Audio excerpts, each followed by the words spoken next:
Welcome to Pindar Poetry. We hope you learned something new. You start by confirming your phone meets requirements, OS version, storage, and permissions.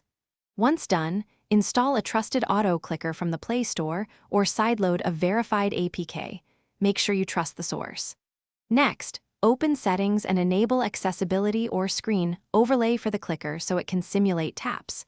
You want minimal interruptions, so close background apps and grant any requested permissions now. These steps let the app run reliably and interact with your screen. You now set up the actual tapping pattern. Open the auto clicker and create a new sequence. Place points on screen where taps are needed and enter precise intervals or delays.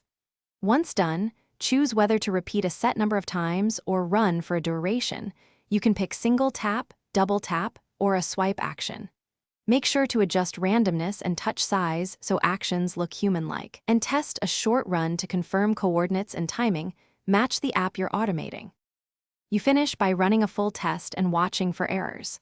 Start with a short run, then inspect for missed taps or positional drift. If something fails, increase delays, tweak coordinates, or alter touch size. Once satisfied, save profiles for reuse and lock the screen orientation to avoid displacement. If the clicker stops working, make sure accessibility permissions remain enabled.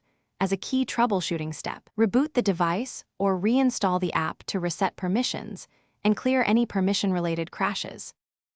Thanks for watching. Consider subscribing if we helped you.